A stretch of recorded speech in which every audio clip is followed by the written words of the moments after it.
Hi guys, welcome to Careerist. Welcome to lesson number 1. Today we are going to talk about career and job market overview. We're going to talk about software quality assurance and testing. Software quality assurance is basically QA, quality assurance. It's not questions and answers, it's quality assurance. We're going to talk about how you can get a 70 to 100K jobs, $35 to $50 per hour after just 1 month program. We're going to talk about what we do at work, about the industry, about the salaries, about how we can help you. And of course, we're going to answer all of your questions. Just please bear with us, listen carefully to the lesson. Most of the questions are going to be answered during the lesson. And in case that you're still going to have questions in the end, we would love to answer those at the end of the lesson. All right? So long story short, what is QA? So our job and the purpose of quality assurance and testing is to make sure that everything looks, works, and feels good.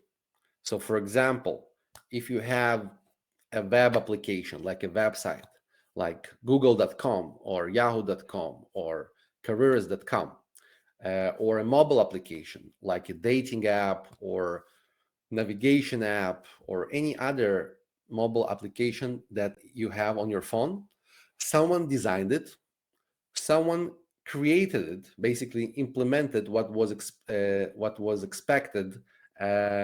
Developers, they create the applications or the website, and we as quality assurance people or testers, we just compare to what was expected.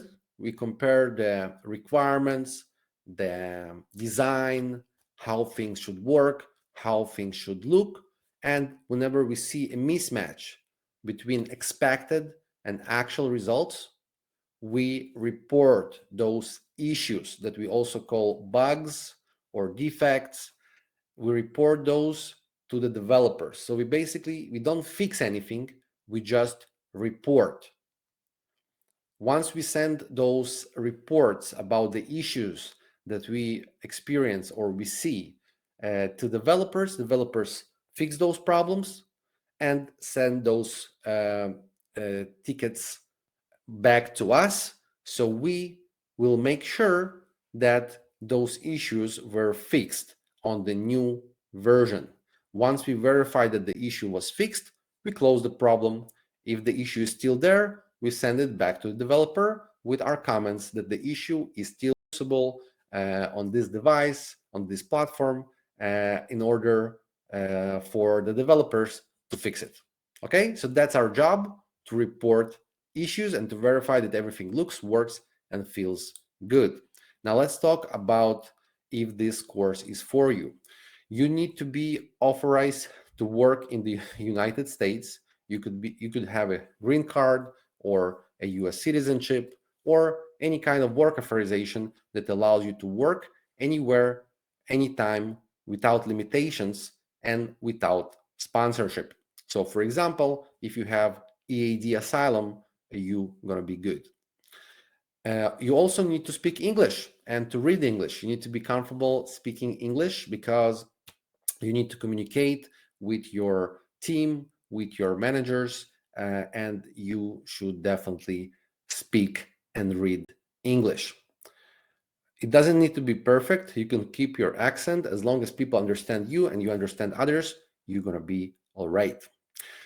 As well, you want to start a career in tech because that's what we do. We work in tech, and you are ready to accept 65 to 100K job offers. As I mentioned before, you actually most of you going to get 70 to 100K, which is around $35 to $50 per hour. But exceptions always happen. Someone will get 65K, someone will get 110K. The average is going to be around 70 to 100K after this program. You also are looking to get a job within the next 2 to 4 months because that's what job search usually is.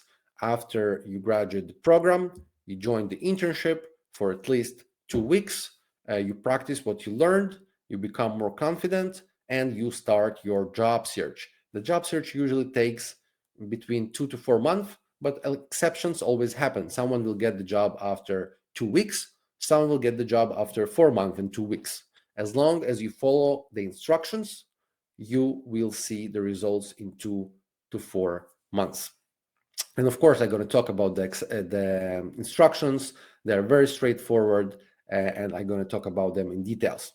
What you don't need any technical background. You don't need any computer science degree, because the job is very, very simple. On the manual level, on the level of functional black box manual testing that we are talking about today, the one that you will be able to get 70 to 100K, 35 to 50 per hour. The job is very simple, very straightforward, and it will not require any programming languages, any computer science degree, any technical background. Most of our graduates have no technical background at all.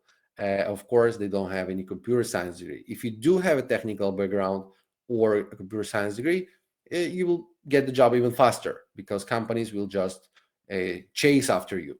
But if you don't, you're still going to get the job in 2 to 4 months by just following the instructions. You also don't need to buy any equipment. As long as you can see watch us and hear the lessons, you're going to be all right. For the internship, of course, you should have a phone, iOS or Android, and you should have a computer or a laptop. But I'm more than sure that you guys have it, because if you want to practice and do the internship, you definitely need a computer or a laptop. You don't need to buy specific model, as long as it just a computer or a laptop that works. That's gonna be all right. Let's talk about the salaries. According to glassdoor.com, which is probably the best website to see the average salaries for different professions in the US, the QA jobs range from 65 to 100K across the nation, while the average is right now, actually, it shows around $99,000. It was recently 97. Just 5 6 months ago, maybe 7 months ago, it was around $68,000. So we learned two things out of that number. First of all, that there is a huge demand for QA people, and the salaries are growing. By the way, whenever the average was around 68, 69, 70K, our graduates didn't really care about the average, because we prepared them much better than the average. Their resume, their LinkedIn looked better than the average. They were able to answer the interview questions better than the average. And of course, because of that, they were much more confident than the average. That's why they were getting more. They were getting 70, 75, 80, 85, 90, 95, and 100K. Our graduates already work in 37 states. And just for the past 4 months, we had more than 200 graduates that got jobs across the country. So they didn't really care about the average, but the average is growing, which is great for you, because the salaries are growing as well. The second thing that we learn from that number is that the average software QA engineer in the United States doesn't know any automation, doesn't know any programming languages, doesn't know any basically doesn't need any computer science degree. How we know that? Because if you ask anyone who knows programming languages, who knows automation, you will discover that they will not even talk to anyone for less than 110, 115K. But the jobs offering 70, 80, 90, 100K. And the average QA engineer makes less than 100K, less than 110K. That's why even that most of the jobs, probably 80% of the jobs, going to ask you for more in the job description, like more experience, more knowledge, more tools, automation, Python, Java, and many other keywords that you're going to see. uh, even that they ask it, 65% of those will eventually hire manual QA like you, because they pay less than 110K, and those that know it will not go there. How we know it? Because we have graduates getting jobs every single day now. So we definitely know what we're talking about.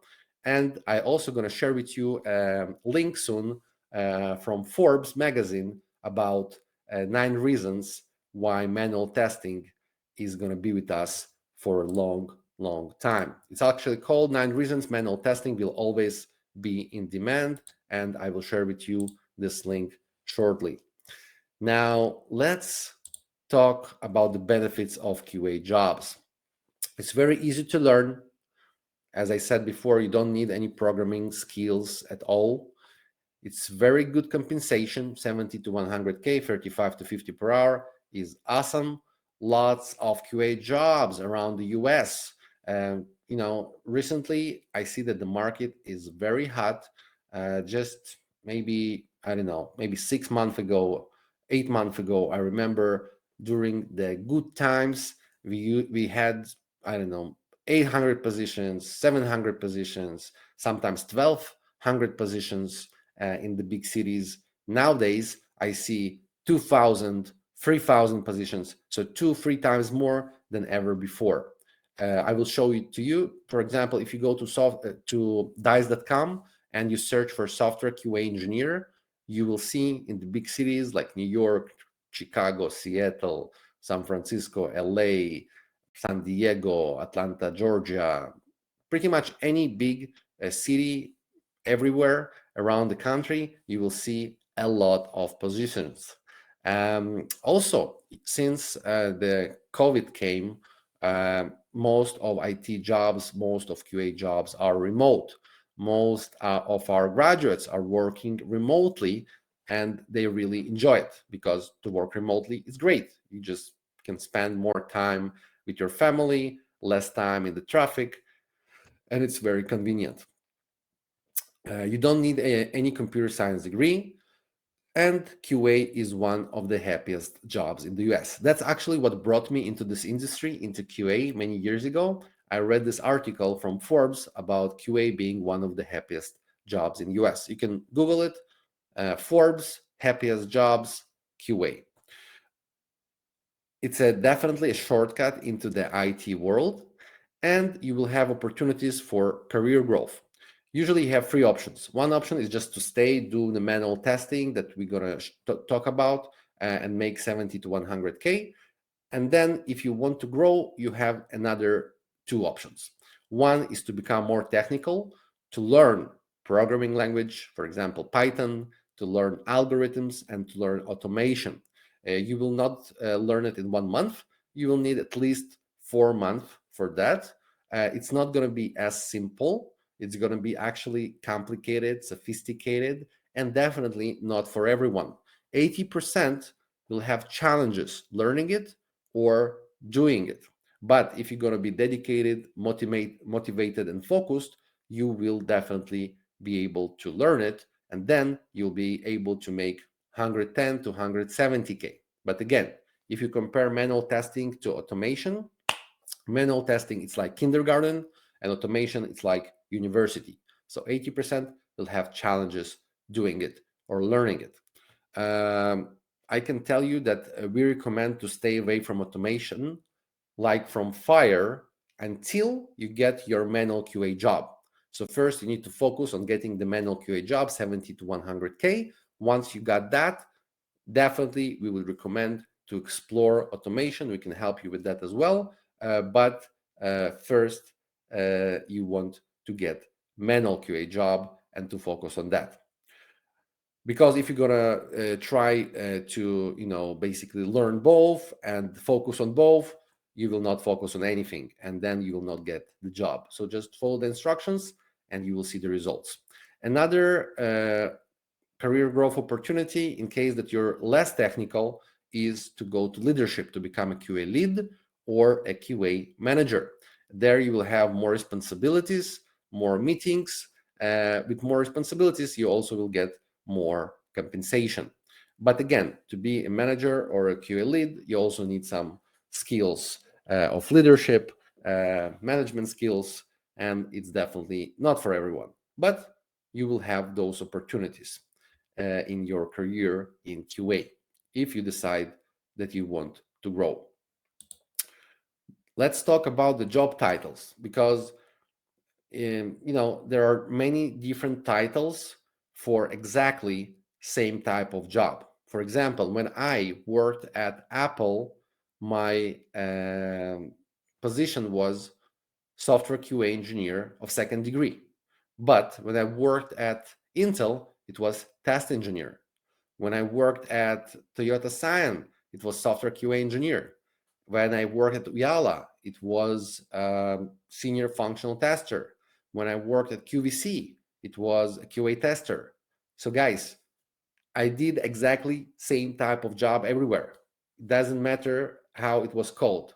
In many cases, in most of the cases, you're going to have different titles for exactly same type of job. Someone will be called software QA engineer, someone will be called QA analyst, QA tester, test analyst, quality engineer, UI tester, functional tester, manual tester, quality assurance engineer, software test engineer. In most cases, it's going to be exactly same type of job. Yes, sometimes when you apply for software QA engineer, it's going to require automation, it's going to require programming languages, but just in some of the cases they will actually need it, and they will not hire you because of that. In many cases they will just need someone like you to do the manual testing job.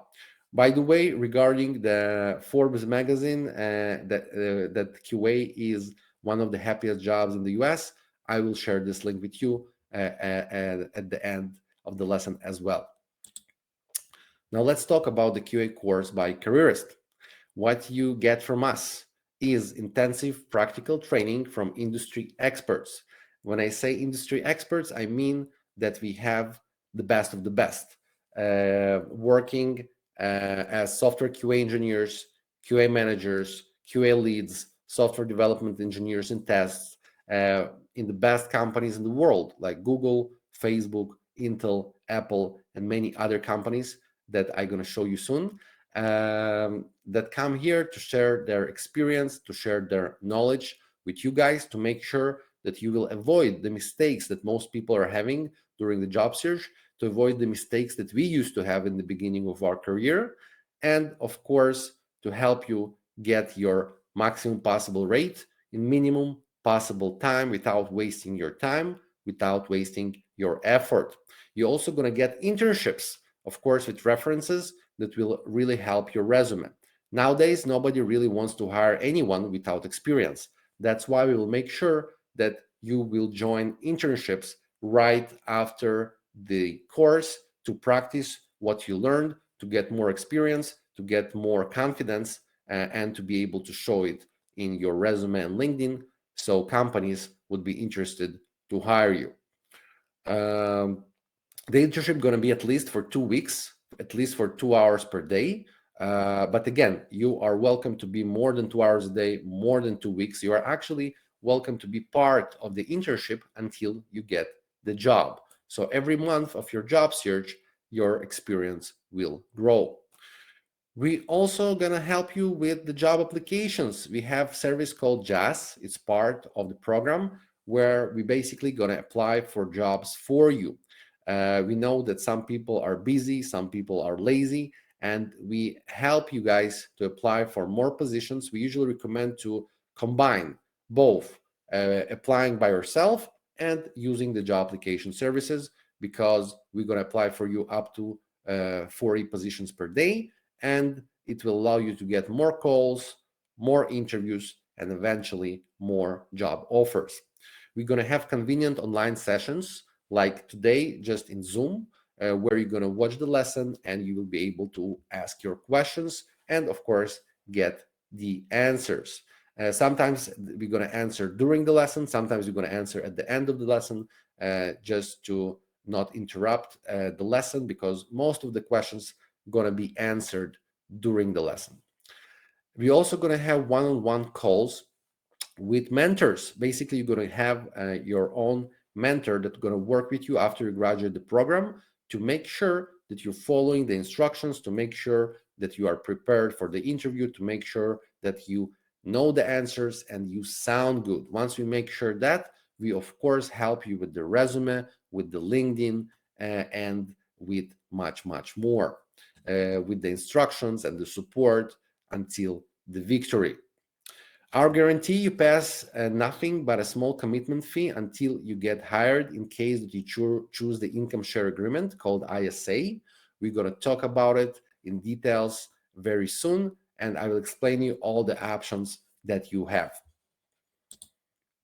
Let me introduce you the instructors. We have Patrick Siebenthal, working at Intel, Facebook, at Google as well, for more than 6 years in software quality assurance. We have Lana Levinson, senior software developer in test.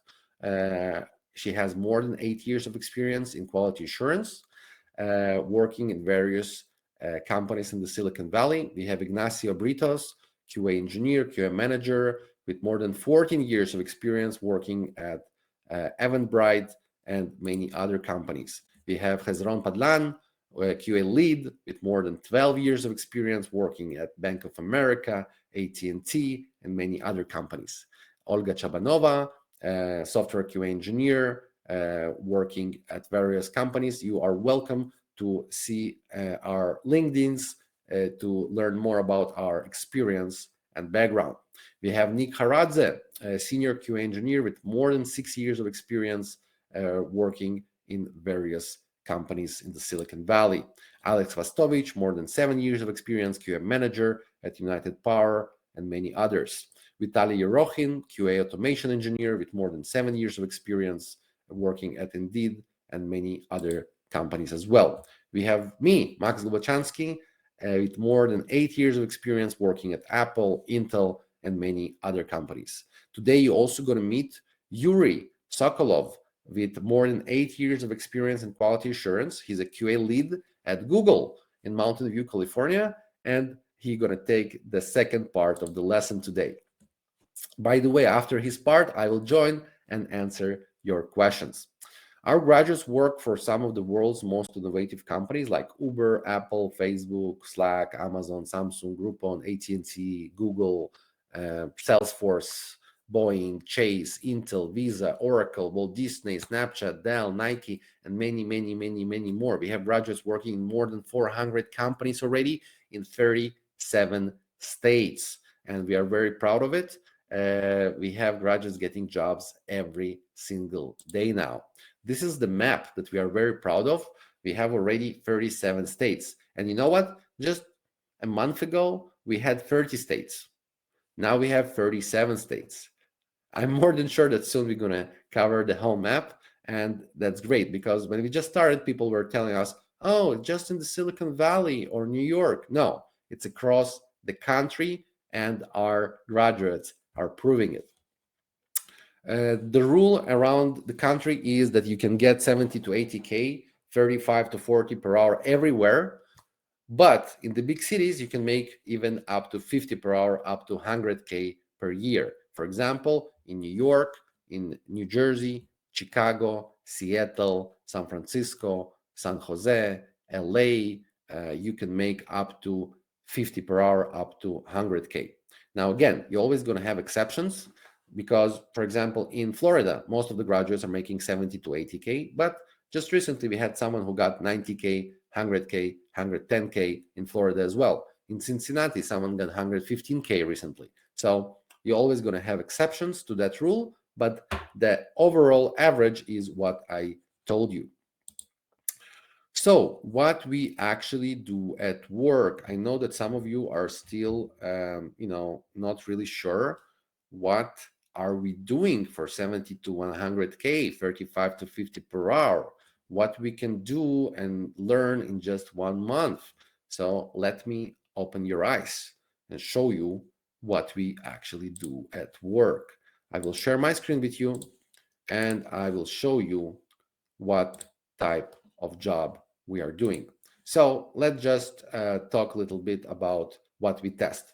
Usually we test two things. The most important one is functionality, is to make sure that everything works well. So when we talk about works, we mean that we go to a website, it slows the website. That works, great, we can move forward. We make sure that the buttons work. So we have Shop Now button over here, we click it, but nothing happens. I'm sure it happened to you before. It's called a bug. It doesn't work, right? So it's a functional issue that the button is not working. Another type of issue that you can see, for example, you have a menu, you click the menu, it should drop down, and now it does, but let's assume that it doesn't. That would be a functional issue. Okay, awesome. Now let's talk about the other things that we test. Functionality is basically that the buttons are working, the menus are dropping, that you can go to the right links. So for example, if you click certain button, it will take you to a certain page. That's what we call functionality. If we have a video player, if we click play, it should play the video. If it doesn't, it's a functional issue. If we have a form that we submit and we click submit the form and it doesn't submit the form, it's a functional issue. The other thing that we are testing besides how things work is how things look. So we call it UI testing, which is user interface or graphic user interface, GUI or GUI testing, where we test how things look. For example, you see this model on the right, her face is kind of covered, truncated, cut off. To me, it looks weird, it looks strange. We definitely want to double check the design, how it's supposed to look, and to compare it.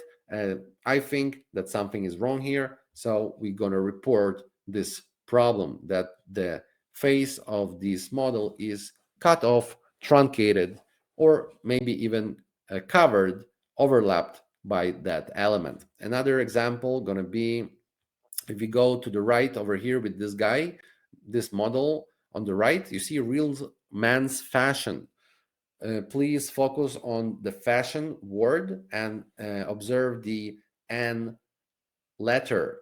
If we take the mouse, we hover the mouse over the model, he will move and will cover the N letter. So basically this image is overlapping text. It could overlap another text, like here, it could overlap a button, text could overlap the button, or button could overlap the text. Okay, so that's what we call a UI issue, overlapping. Another thing that we can basically find is inconsistent behavior. You see this model, when I hover the mouse, when I bring the mouse over the model, it changes the background to blue.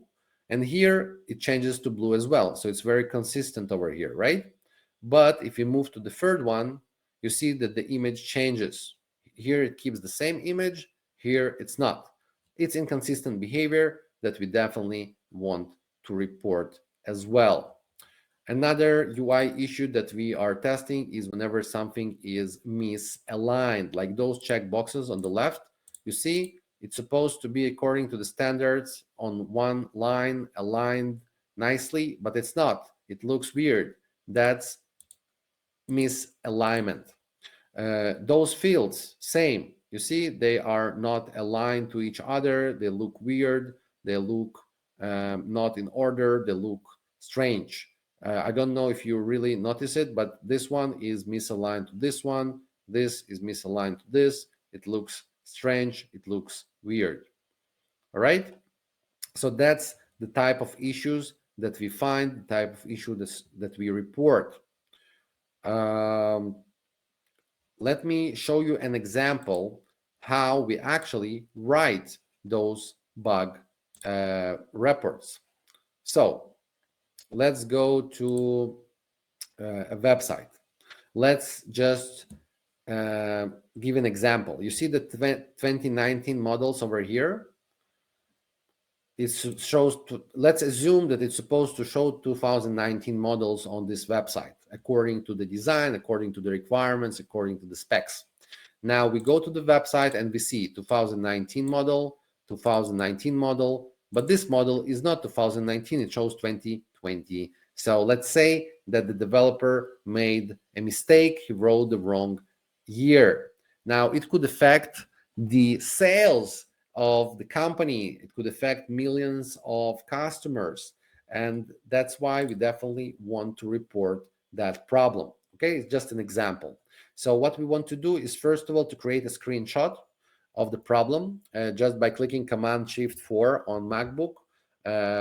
You can choose the area that is problematic in order to screenshot it. Once you select it, it will save the image on your desktop. If you're using Windows, you can go to basically Start, Search, Snipping Tool, and you will be able to create screenshots as well. If you don't know how to do it now, don't worry, you will learn it in 5 minutes. It's very simple. So first of all, we create a screenshot, or you can take the whole screenshot of the screen by clicking Command Shift 3 on your MacBook. And then we just go to the most popular bug tracking system in the world called Jira. Of course, all of you are going to have access to it. You will be able to practice it during the course, and you will become gurus of Jira, and you will know how to write those bugs. So it looks pretty much like this. All you need to know right now is just this one single button called Create. Once we click it, it opens a form. That's called a bug report. Here we're going to just choose the project name. For example, we're going to call it demo because we just practiced. Issue type going to be bug report because that's what we do as QA people. We report bugs. And then we have the summary, which is basically the title, which should show you what and where is the problem. It should be short and informative. So again, the problem is the 2020 Corolla should be 2019 Corolla. So how we do it? We just gonna write it down. I just saved some time and already wrote it. The title gonna be homepage 2020 Corolla hatchback model should be 2019. Then we're gonna have description with steps to reproduce actual and expected behavior. Go to this link, right? This is the link. Observe 2020 Corolla hatchback, actual 2020 Corolla, and expected 2019 Corolla. Okay, you don't need to have a PhD in English literature to be able to write it down. Very straightforward. Then we have priority, how important this problem to the company. It's a high priority because it will affect a lot of customers. Some companies going to call it highest priority. You will learn what your company going to prioritize it, how your company going to prioritize it. During the first weeks at work, you will see how they address different issues, what is more important, what is less important. Let's just, for example, call it a high priority. Maybe someone will decide that it's actually a highest priority, but you will know it when you write it, because someone going to review this bug and will decide if to escalate it or not. Higher priority you have, faster the issue going to be fixed. Then you write the environment where the issue was reproducible. I just wrote here some examples. If it was on MacBook, for example, you just write the version. How you know it? Just click, the Apple button about this Mac, and it will show you the MacBook version, the operating system version, the Mac OS, the Chrome browser version. If you're using Windows, it will show you the Windows version, the browser version, the laptop version. If you're using phone, Samsung, or let's say Android or iPhone, you will be able to write the name of the device, the Android version, the build version, or iPhone version, operating system version, build version, or browser if you're going to be testing the mobile application, web application, for example. Okay, so it doesn't really important if it's a mobile or a web. The principles going to be exactly the same. And of course, we're going to teach you both web and mobile testing. Then you're going to have attachments where you can add the screenshot, for example, or video recording that we just created recently. We just go to desktop, we double click it, and boom, it is uploaded to the bug report. Last one is the assignee. Who gonna take care of the problem?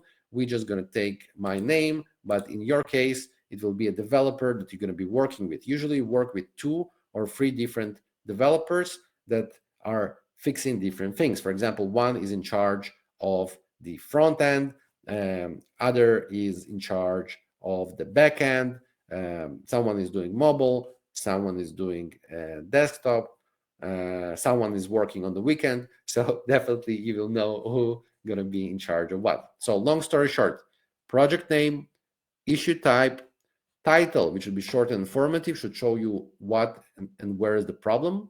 Description with steps to reproduce actual and expected behavior, priority, environment where the issue was reproducible, screenshot or video recording, sometimes a log file that we're going to talk about during the lessons, and assignee who's going to take care of the problem. Then we click the create button and boom, we just created our first bug report. That's how it looks. It has a number that you can send to others. It has a title, the description, the environment, assignee, reporter, attachment that we just did, that you can always open if you wish to see the problem, to make life easier for developer to see the problem right away. And you have the comments if you want to leave certain observations. Now, guys, was that complicated? Was that something that requires a computer science degree? I don't think so. And you know what? Welcome to our world. That's what we do at work. That's the kind of job that is being paid 70 to 100K, $35 to $50 per hour for the past 20 years. It's been around, okay? It's not something new. That's what manual testing is. That's what most of our graduates, software QA engineers are doing at work. We write bug reports, we verify bug fixes, we are doing what we are told, executing different test cases, basically going step by step to see if something works or not, looks good or not. And we report issues and verify the fixes of those issues. That's overall what we do. So I want you to understand something. There is no problem doing the job. I want you to understand it. There is no problem doing the job because it's so simple. You can learn it probably in a few days. You don't need 4 months or 4 years or 4 weeks to learn the job. What you do need is to get the job. Now, whenever you're gonna try get the job, you will need much more than do the job. You will need to be prepared very well for the interview questions. You will need to have experience in your resume, in your LinkedIn. You will need to be confident about doing the job. You will need to learn many things that you will never need at work just because they're being asked during the interview.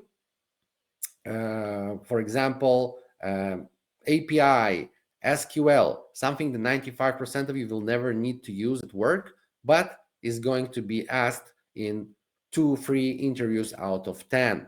And many other things about the theory, about the terminology, about different topics that you will never need at work, but you will need to be answering questions about it. So the problem is not doing the job. The problem is getting the job without wasting your time, without wasting your effort, without starting with 20 per hour or 25 per hour. We're going to help you get 35 to 50 per hour, 70 to 100K in just few months of job search. And all you need is just to follow the instructions. So let me just show you a few links. This is the last door that I mentioned before. You can see that the average is less than 100K. Or around 100K, which is definitely less than 110, 115K. That's why most of the jobs will not need any automation in the real world. Now, here is dice.com. If you go to the big cities like, let's say, San Jose, more than 3,000 positions. If you go to New York, you will see probably around that number as well. Boom, 3,500. If we go to Chicago, we will see probably around 3,000 positions as well. Yes. If you go to Atlanta or any other big city, I'm sure you can see your area after the lesson, and witness that you have thousands of positions. It doesn't mean that all of those positions are going to be 100% fit to you, but it definitely shows you the situation on the market. When you see more than 500 positions, it means that it's good, and your area is in demand. Awesome. Here is, by the way, the article from Forbes about the happiest job. And also, this is the article I mentioned before about 9 reasons manual testing will always be in demand. I also highly recommend to read it, and I will share it with you very, very soon. Awesome. Let me just take the presentation and get back to our presentation. All right. So, guys, I'm glad that it was not complicated for you. I see your questions. Don't worry, I will answer all of those very soon. At the end of the lesson, I'm definitely going to answer all of your questions. So, we have 4 weeks online program. It's going to be 2 hours per day from 5:30 to 7:30 p.m. Pacific time, which is 8:30 to 10:30 p.m. Eastern time. You can watch it live, or you can watch the recording that we're going to send you after the lesson. So you basically can watch it anytime that works best for you. After that, if you follow the instructions, basically watch the lessons, did the homework, the quizzes, they're not going to be complicated. They're not going to be time consuming. You're probably going to be able to do it in 15, maybe 20 minutes. You will be able to join the internship where you're going to be practicing what you learned. It's going to be remote. You don't need to go anywhere.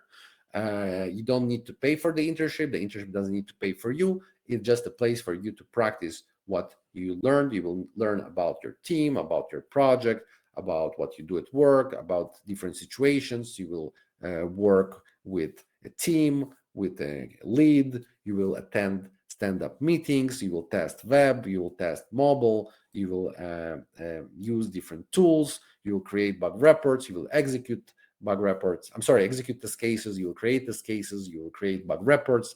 Work with Jira, with TestRail, and with many other tools, because different projects, different internships are going to have different platforms, devices, tools, and you will get all you need to be confident during your job search and during your job. Also, you will get the mentors that are going to work with you one-on-one after you graduate to make sure that you are on the right path. We're also going to provide you job application services where we're going to basically apply for you for jobs across your state or other states to get you more calls, more interviews. So please don't forget, income share agreement registration fee or upfront are due by noon tomorrow Pacific time. You still have time to choose the option in order to be able to join our second lesson.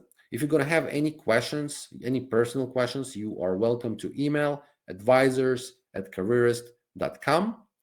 And at the end of the lesson, I also going to share with you a link to our survey, because we always try to become better, and we would love to hear your feedback. So guys, the fun part starts here. You're going to meet Yuri Sokolov, the QA lead from Google, that's going to take the class from here. I gonna join at the end of his part to answer all of your questions as I promised. And if you're gonna have any questions related to the lesson, related to the material, Yuri would love to answer those. All the course related questions I will answer at the end of the lesson. See you soon, guys. Yuri, the class is all yours. Welcome, everyone. How's it going, guys? I'm so happy to see you all here, and welcome to our lesson number 1. So in the beginning, we had a little bit of introduction about the career of quality assurance engineer, because some of you already heard about it during the webinar, some of you haven't. So we want to make sure that everyone understands what are we trying to teach here. But now we will actually continue with the lesson number 1. So today we'll start with talking about the techniques and the types of testing. I'll tell you a bit more about manual testing, automation testing. Let's make this lesson fun and interactive. So feel free to ask any questions and I'll try to answer them as I go. First of all, let me introduce myself. My name is Yuri and I've been working as a quality assurance engineer for more than 8 years now. So I've been working in smaller startups. I've been working in big tech like Google. I've been testing mobile applications, websites, hardware, doing test automation, being a QA lead for a few years now. So I have plenty of experience. And to some of you who asked the question, do I need to be a developer or do I need to have a computer science degree? The answer is no. My degree was in design. My degree was in arts, and I stumbled upon this career path accidentally, and basically it was pretty easy for me to get into. Okay, awesome. So let's start. Again, feel free to ask any questions. This is going to be a very live and interactive lesson. So, okay, let's talk about software quality assurance. What does it mean, the quality assurance? The quality assurance is the process. Actually, it's an umbrella that defines a few of different processes that exist in any production or any development or any factory that you can think of. Let's take a step back from the software and let's talk about something completely different. For example, a furniture factory, right? So imagine a furniture factory which develops and builds chairs. So the way the chair is built, it's pretty simple. Someone like designers or I don't want to call them an architects, but someone who actually creates a blueprint of a chair. They get together and they use their design abilities to create a blueprint, right? So they designed the product, they designed the chair. Then what happens is this blueprint gets sent to the factory employees who will then create a prototype, those that will actually create a physical prototype, yeah, or the physical chair. And then what happens? Before they could ship this product to the customers, they have to test it, right? They have to sit on the chair. They have to, put 2 people on the chair. They have to slam the chair against the wall. They should try different surfaces. So what are those people doing? Those people are ensuring the quality, making sure that the product that was created is basically satisfies the expectations of our clients, of our customers. So this chair will not fall apart in like 2 months, right? It's durable. It's solid. It does what it's supposed to. Maybe it spins. Maybe it's not supposed to spin. Maybe it reclines. So all these specifications and all these requirements that are supposed to be tested, that's what quality assurance engineers do. We take the product after it was built by the engineers and we test against the requirements to make sure it complies with all our standards. It's built the way that our users will accept it and use it and will be happy about it. Okay? And then after QA process is done, the QA department, quality assurance department says, okay, we did our tests. This piece of product is ready to go to our clients, to our customers. And then it gets shipped to the mass production. Makes sense? Completely. So let's move back into the software. The process of software creation is done absolutely the same way as any other development of any other product, physical product. First, the product people, so the product department will come up with an idea. Let's say we need to build an interface, or let's say we need to build a web page, right? There's always a business reason, there's always a business necessity to build something new. For example, I don't know, everyone using Instagram, right? So Instagram, it was like an image sharing service, right? So all the components of Instagram, they weren't built all together. They were added later. So first they built a very simple functionality of sharing pictures, right? Then they added a functionality of applying filters. Then they've added more filters. Then they've added sharing button. Then they've added the comment button, liking button. It's all done into a sort of like a development, a progression of development of a software. So when every time that something's being built, there's always a business reason for it. And there's always someone who designs it and then someone who develops it. Usually designers are designing it and developers are developing it. And then before this new functionality can go to our customers, someone needs to test it. QA engineers will need to test it first before it can be shipped to the final users, right, to the end users. So software quality assurance, again, it's an umbrella. It's a process of monitoring software engineering procedures and methods to ensure quality. So the biggest question is it possible to create a software or any product for that matter without defects? And the answer is no. At any given moment, the software that you're using, the website you're visiting, the application you're using, it has bugs. Bug, it's basically a slang for an issue, for some form of a problem, right?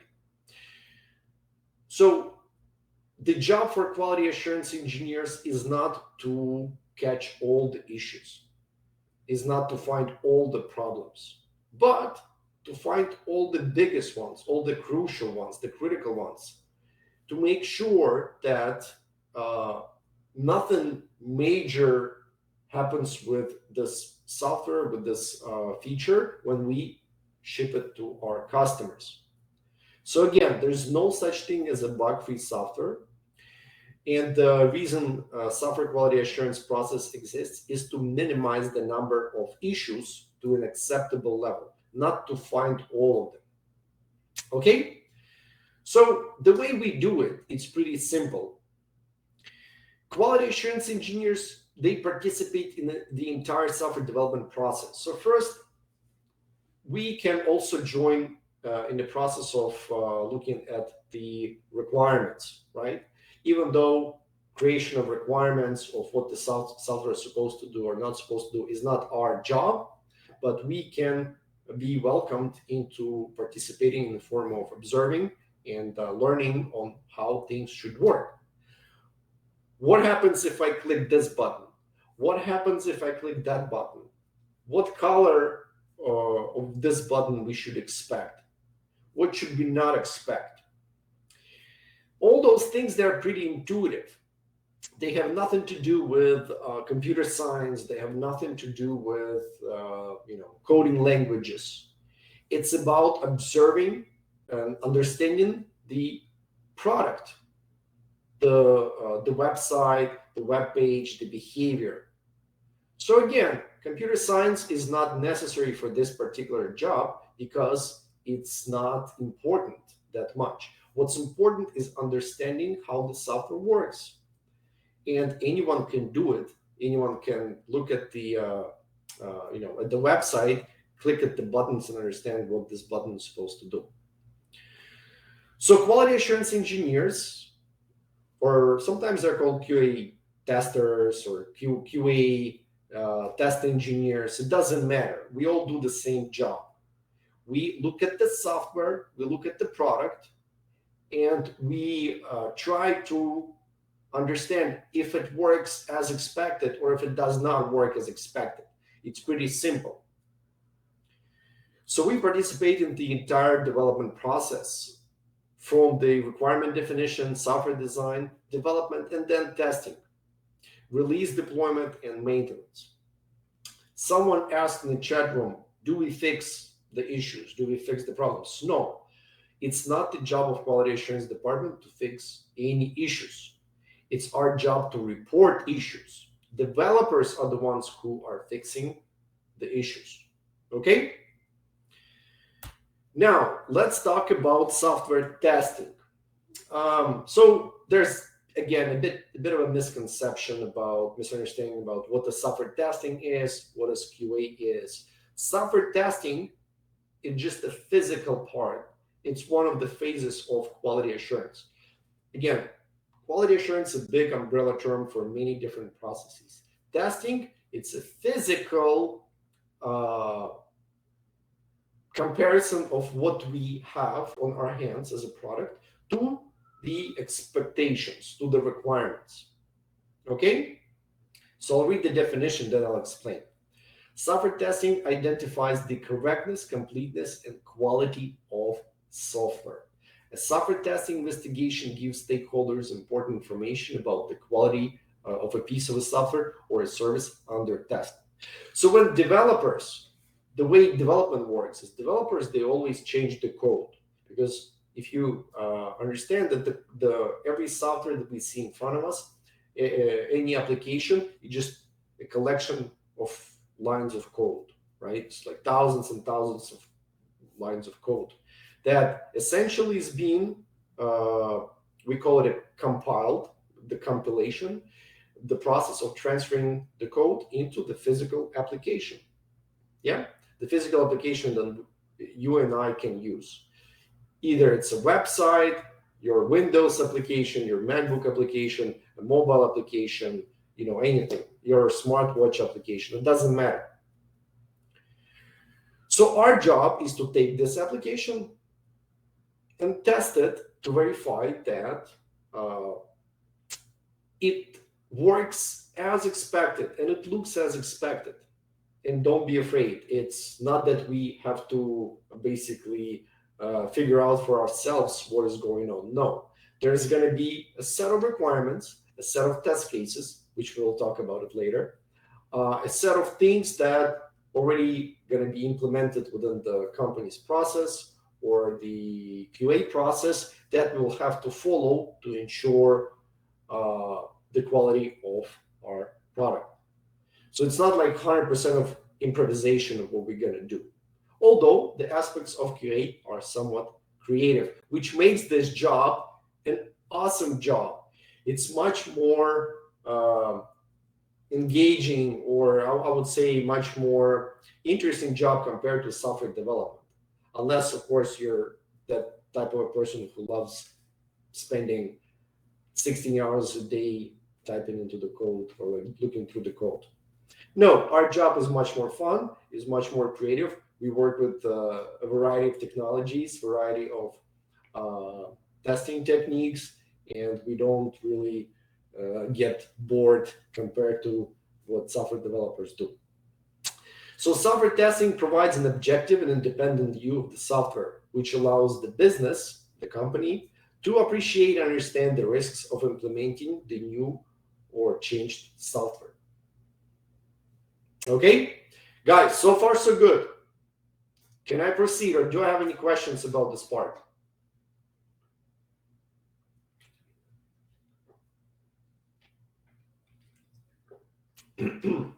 Awesome. So far so good. All right, so let's summarize. What is the difference between quality assurance and QA? Software quality assurance is preventative. Remember, it's an umbrella term that basically means a lot of different processes and things. So it analyzes the whole process of software development, starting with the requirements. Testing is just one phase of it. Testing is just one part of quality assurance. So software testing mainly involves testing or verifying software to detect the differences between its actual and its required behavior.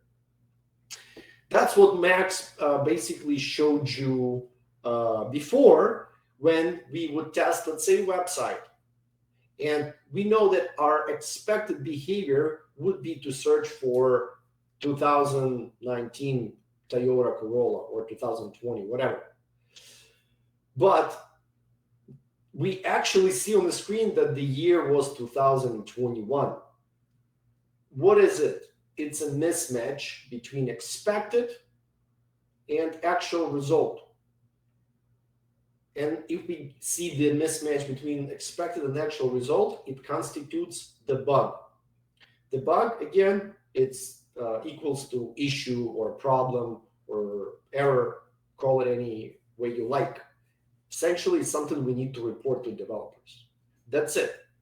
When you uh, dissect the job of quality assurance engineer, it all boils down to ability to analyze the product, to understand the product. You can choose any way you like how you will understand it. You can understand it from code perspective if you know the code, but it's not required. If you can understand it from user interface, it's absolutely fine. It doesn't matter how you will understand it. That's why they create requirements and behavior explanations. But essentially, what you need to do is you need to understand what the software does, and then test it, to physically test it to see if it does what it's supposed to.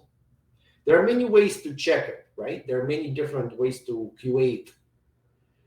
But one of the ways, it's called manual testing. So this course, and we will talk about manual and automated testing shortly, is designed to start with the basics, manual testing. So what is manual testing? Manual testing is the process of finding the defects or bugs in application manually. It means that manual tester, a person like myself, yourself, what we use our hands, we use our brains, our eyes, right? So we physically, manually test. So what we do, we test as an end users. We are acting as an end users, and that we verify all the features of the application that are working correctly. So if there's any difference between an actual and expected result, we are treating them as a defect or bug. What we do with the bug later, we already know what we do with the bug, right? I'm sure by now everyone knows what we do with the bug. We report it to developers. We create a bug report. And then what happens? Developers will look into it. And if it's an actual bug, if it's a real problem, developers will fix it. So the goal of software testing is to ensure that the application has no major defects and as few minor bugs as possible. So guys, I know that some of you ask about, well, how come companies pay so much for such a simple job? Well, think about it. Let's say the company is Amazon, yeah? And they don't have a QA team, or their QA team is for some reason understaffed or minimal or something like that. And they miss the bug, they miss the issue where for some reason part of their users cannot check out. It happens a lot for various companies, for various products. For example, users are not being able checked out. Do you know how much money the Amazon will lose in 1 minute? Millions of dollars. The company will lose literally million of dollars in a minute just because they didn't test this behavior. And by the time they will fix it, it's going to be another few hours, or they notice it. Yeah, they will lose like 100 million. So they would rather pay you a pretty good money or create a pretty decent quality assurance team and spend a few $1 million on it, or even $10 million on it, to be safe and not to get a bug or an issue into production that will cost them $1 billion. Because every time if something happens with a public company, like major leak or major issue or major problem, it's not that they lose money, but their stock drops. So someone like Amazon or any other company can lose like $1 billion just because they have this nasty bug of users not being able to shop or something like that. It's a very sensitive topic, and that's why they would rather invest $10 million in their QA department and pay you $100,000 a year for you to sit and click on this button, for you to check this color, for you to check this feature, for you to check this drop-down menu. Does it make sense, guys? What am I explaining at the moment?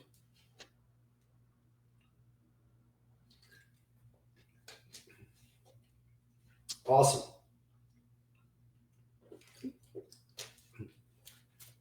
So we need to make sure that the software testing is working to a sufficiently high standard so that it is acceptable to the customers. So when do we absolutely need manual testing?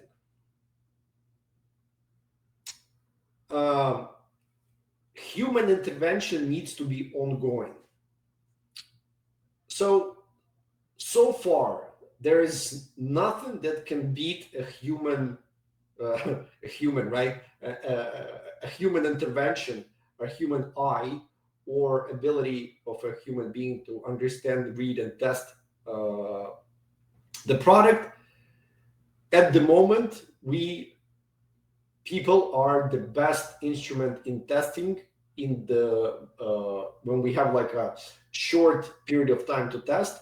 We are the most efficient instrument in analyzing the product or analyzing the requirements and conducting the actual testing efforts.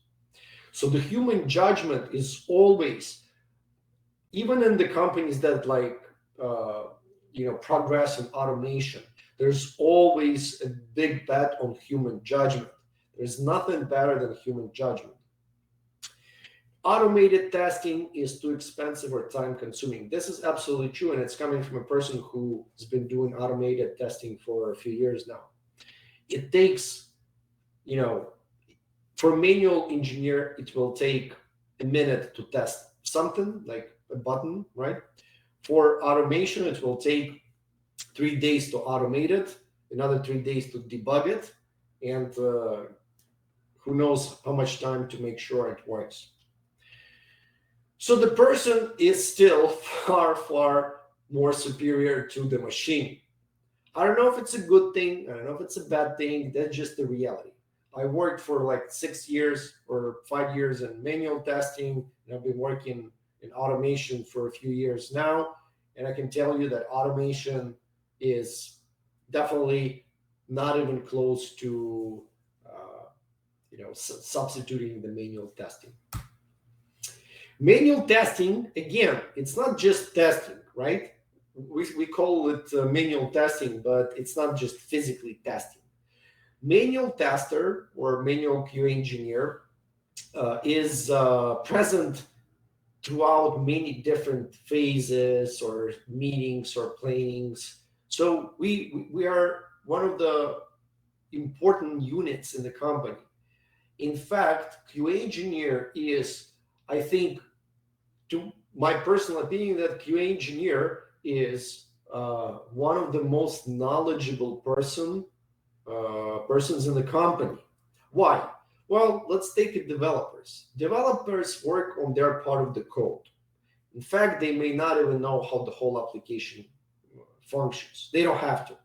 They have this task to build, let's say, a drop-down menu or to build a button, right?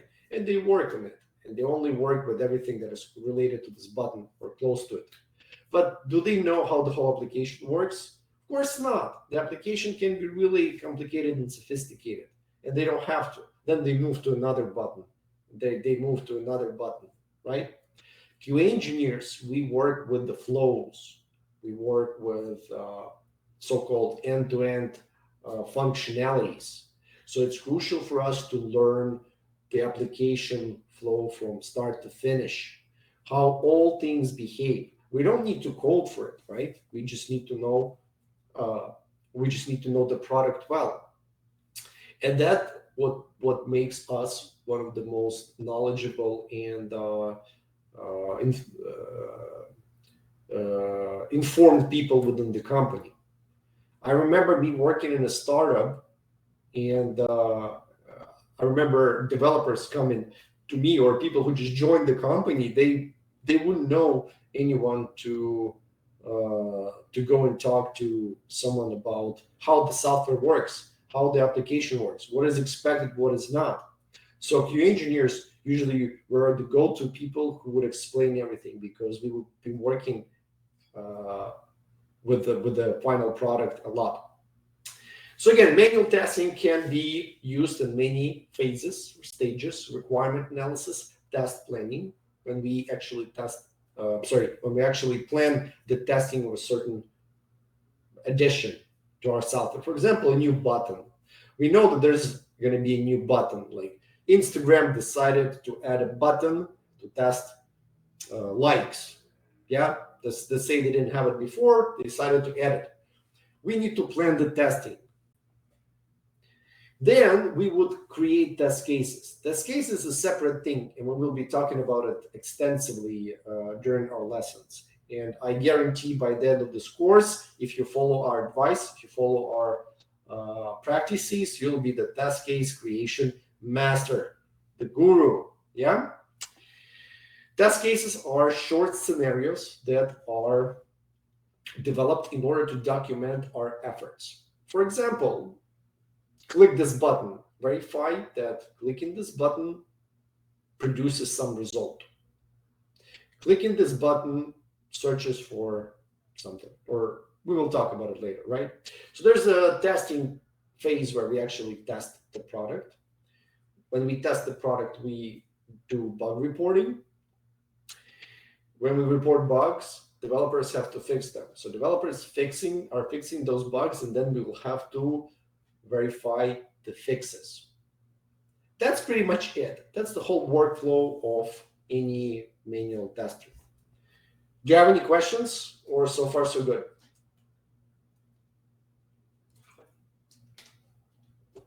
Awesome. So let's continue. So so we talked about the manual testing.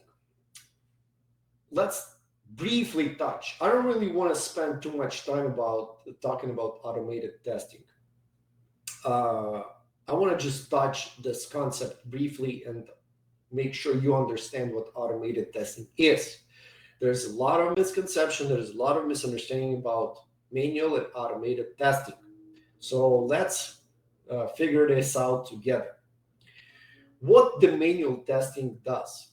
The manual testing has let's say a test case, right? And the test case is simple. We take, let's say we have a web page and we have a button, right? And we click on the button and expect something to happen. Let's say there's a dialogue. Dialogue will pop up, say happy birthday. That's our functionality. So manual testing is there's a person like myself, and I would come in, and I would sit behind a computer, and then I would click this button. And the whole point of a test case will be for me to verify that there's an actual dialogue saying happy birthday, for example, right? That's the manual way of testing things. I have a test case with the test steps, and I verify the result, or verify the behavior.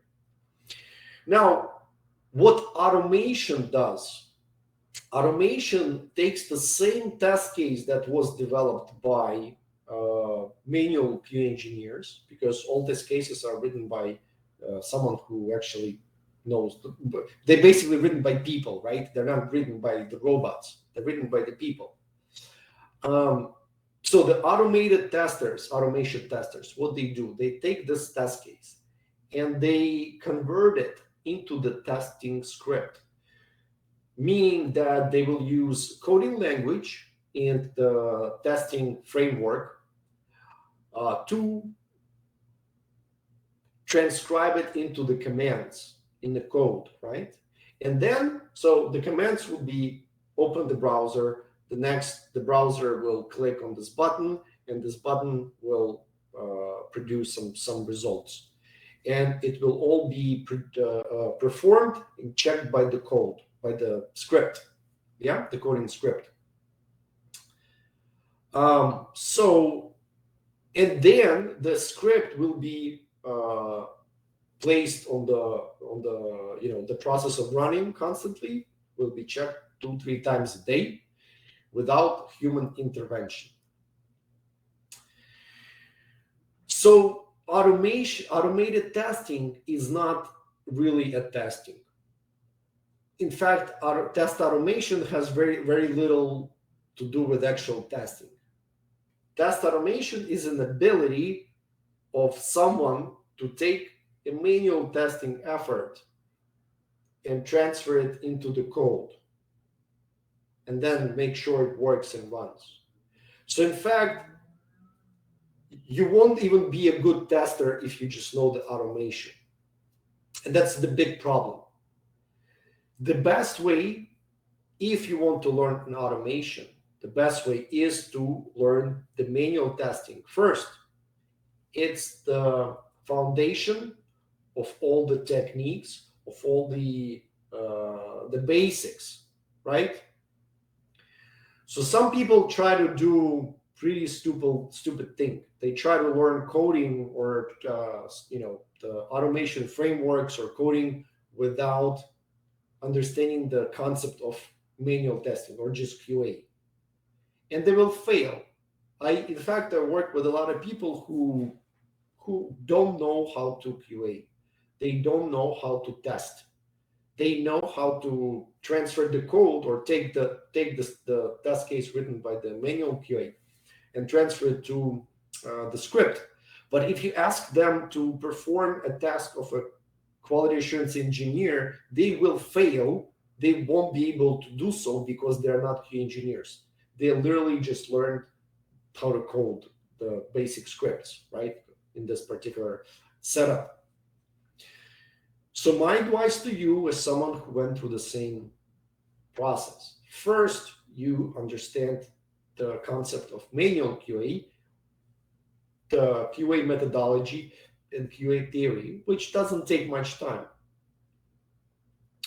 And then when you practice and get a hold of those tactics and practices, then if you want, if you're able to, you can move into automation, but not the vice versa, not the other way around.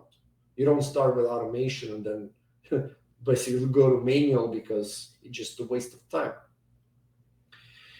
So feel free to go after this lesson. We will send this presentation. Feel free to go through these pros and cons of manual testing and automation testing. It's not that important. What's important here, there are always it's certain. So the way the software development works, I'll tell you why there's a big, always like a kind of like a big competition between manual QA and automated testing. So 60 years ago or 70 years ago, the software companies, there were only like few of them, the major ones, right? Like Sun Microsystems, Apple, IBM, Intel. They were like maybe 10, 15 major ones, right? The way they would release the software, they would take like a year to build a new product. So they would take a year to build a new version of a software. So they could implement, they could test manually, they could implement automation, they could spend a lot of time testing and developing the software because they had a lot of time on their hands. Now, there are millions of software development companies. Everyone is focused on beating the competition, and the competition is severe. So now the companies have to actually value their time, their development time and testing time. They don't have a year to build a new feature or a year to build a new product. No, they have 2 weeks to build it, 2 weeks to test it and release it. That's where the benefit of manual testing kind of like overshadows the automated testing, because a manual tester can read the requirements but in like an hour or two They can understand the software pretty quickly because we are people, we are built to do that. And we can test it pretty quickly. We can spend a day or two testing a new product, a new feature, new software, right? So within 2 days, we'll provide a reasonable estimate on if it works as expected or if it does not work as expected. The same, absolutely the same procedure which is performed with automation testing, it would take 3 months to automate. I'm not, I'm telling you exactly what it is. It is absolutely time consuming thing.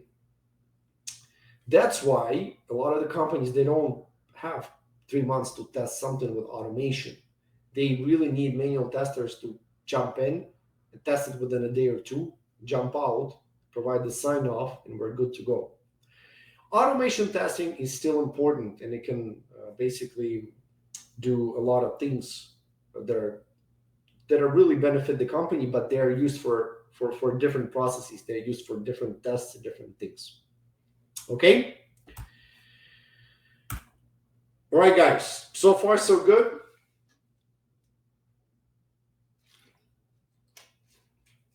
Okay, no questions.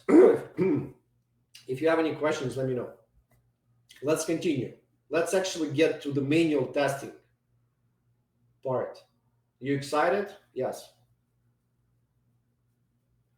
Okay, so there are more than 50 different subtypes of testing.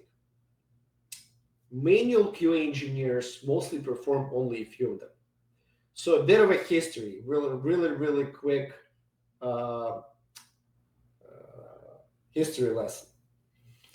Software testing is an old technique, and it's been dated back to I don't know, maybe like 60s, 70s, where the first software would actually started to be built.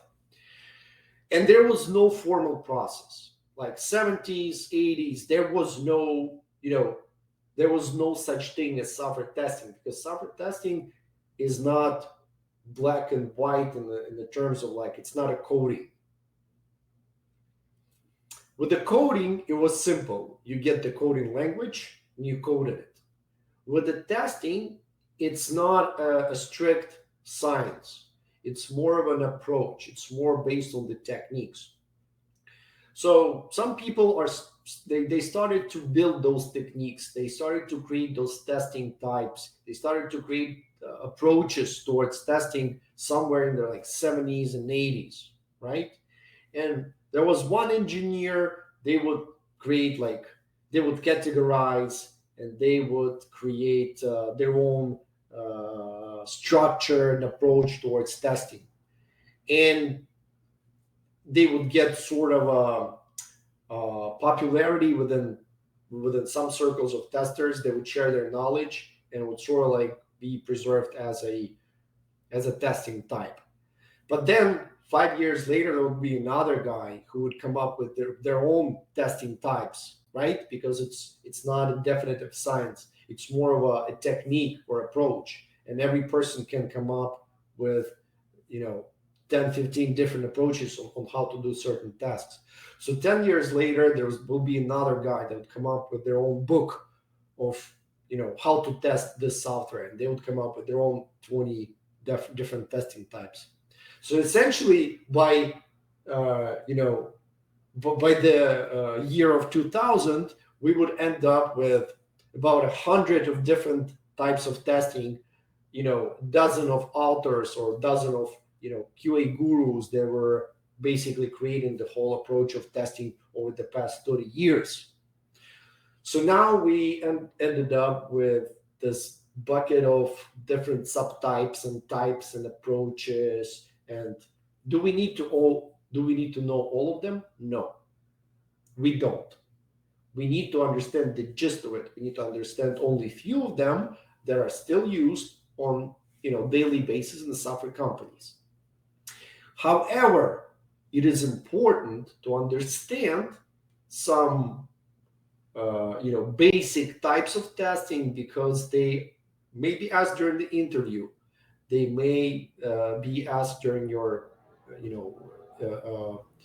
talk with a recruiter. So we will try to share the knowledge and definitions about, majority of those types. But will you be working with those types at your work? All of them? Probably not. You will be working with only few of them. So let's start with the fun part. All right, guys, please. I see there's some conversation going on in the chat room. Let's focus on the lesson. This is an important part. This is the part where you actually stop typing in the chat room and focus on the presentation.